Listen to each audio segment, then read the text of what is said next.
कोरेगावच्या मैदानाचं हिंदगी सिरीजला मैदान पार पडताना या मैदानाच्या सेमीफायनल 7 मध्ये जबरदस्त चोरस आपल्याला पाहायला मिळाले. म्हणजे कुठेतरी मैदानाचं फायनलच्या पर्यंत तशी लढत आपल्याला त्या मैदानात पाहायला मिळाले. आज एकनाथ दादा आहेत, ताई आहेत, राजा पाळला आणि पुन्हा एकदा हिंदगी सिरीजच्या गोलाला मानकरी झालाय. ताई काय सांगेल, काय आनंद आहे? सगळं आता पब्लिक कमी झालंय. मग अशी पब्लिक होतं बघायला पाहिजे तर ती आनंद खरा होता. छान गाडी छान पळाली, चांगला टफ सेमी पास केला, आनंद आहे. राजानं चांगलं क्षण दिलं, सचिननं चांगलं क्षण दिलं. बल्लाळ डॉक्टरांचं खूप खूप अभिनंदन म्हणेन की त्यांनी चांगला पायरा घडवून आणला आणि गाडी आज चांगला सेमी पास करून गुलाला गेली. ताई कसं काय सचिन सोबत कसं काय नियोजन झालं होतं? कारण ते आपल्या कंदूरच्या दादाने आणि बल्लाळ डॉक्टरने केलेलं. दादा खूप दिवसांनी दिसतात. दादा तुमचं अभिनंदन. कारण तुम्ही जेव्हा तुमच्याकडे आहे तर जीवाचं कंटिन्यू तुम्ही बोलायला काय हुकूम देत नाहीये, कारण त्याबद्दल तुमचं अभिनंदन केलं पाहिजे. कारण राजा तांगे असं जीवाचं तुम्ही एकदम व्यवस्थित सांभाळ करता आणि गुलाब पात्र ठेवता. काय सांगा जीवाबद्दल, काय सांगा? जेव्हा सेकंडच्या मैदानात आता टॉपला म्हणजे 1 नंबरलाच चालू आहे. बैल चांगला पळतोय, रान कमी आहे.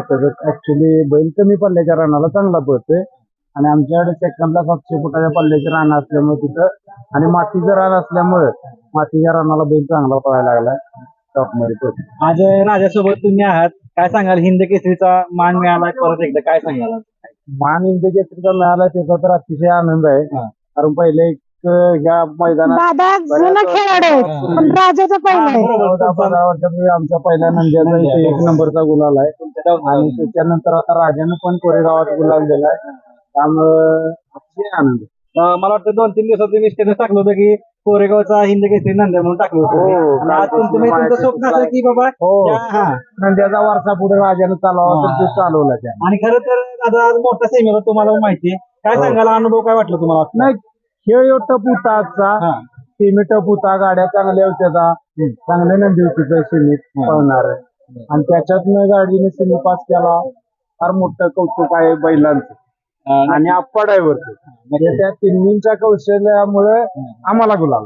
आज सगळ्यांना कळालं असेल त्यांचं एकनिष्ठ जाकी का म्हणते आपण खूप चांगलं क्षण दिलं मला. आणि विशेष म्हणजे ज्यावेळेस सेमी हा पुकारा त्यावेळेस तुम्हाला काय वाटलं होतं? कारण मोठा सेमी होता, सुंदर अशी पळाली गाडी. काय वाटलं निकाल घेतल्यानंतर तुमची पहिली रिॲक्शन काय होती? नाही, सुट्टीला मी आपण सांगितलं तेवढा टप सेमी जुळत बसू नका, कासरं टाकून हाना. आणि संतोष मामांचा पहिला फोन आला मला, बकासूरच्या मामांचा, काही अभिनंदन म्हणून. तेव्हा मला कळलं की निकाल आपलाय म्हणून. खाली पोरांचं पकडण्यात चालू होतं, तेवढ्यात मग म्हणलं काही कुठेतरी ज्या पद्धतीने तुम्ही प्रत्येक वेळेस म्हणत होता की राजा पण एक जिद्द आहे.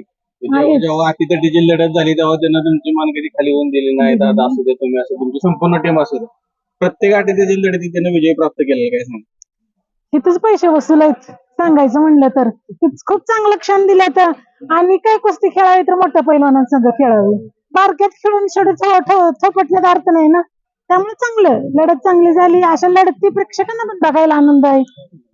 आजचा सेमी जो काढलाय तुम्ही, तो सेमी जो आहे तुम्हाला फायनल जिंकण्यासारखाच आहे का? खाली जाताना लोक सांगत होती चला तुम्ही फायनलचीच तुमची तयारी आहे, फायनल असल्यागतच आहे तुमच्यासाठी. ज्या पद्धतीने गट असेल, सीमे असेल, गाडी कुठेतरी दादा तुम्ही पण बघितलं असेल जुळून पळाली गाडी. म्हणजे कुठं असं वाटलं नाही की बाबा दरसोड करायला लागते. काय कसा वाटतोय साज पळताना? नाही, 1 नंबर साज पळतोय. दोन्ही बैल शहाणे आहेत. राजाला पण त्रास होत नाही, राजा पण खेळ पळणारा बैल आहे. सचिन पण शिक्कावर खेळ पळतोय, त्यामुळं कुणाचा कुणाला काही त्रास होत नाही. बैल शहाणे, गाडी बोलायलाच गेलो, टेन्शन नाही. शाहिद भाईशी काय बोललं झालं? हो, शाहिद भाई सुट्टीला पण खाली होते आणि झालं बोलणं, अभिनंदन त्यांना पण केलं की सचिन राजा दोन्ही छान पळाली म्हणून आज ही क्षण आपण अनुभवतोय. प्रत्येक वेळी म्हणजे तुम्ही सुट्टीच्या वेळी खाली जाताय, तुमच्याला काय असतंय म्हणजे मनात काय? मला ते सांगायचं असतंय पोरांना की तुमच्याकडे काय चुकून देऊ नका. का तर 2 वेळा आमची चूक झाली की मागच्या वेळेला हरण्या सुटला नाही, गाडी खालीच राहिली.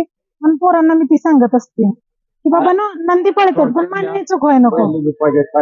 ठीक आहे, ठीक चालेल. ताई तुम्हाला नक्कीच कोरेगावचा गुलाल तुम्हाला मिळालाय.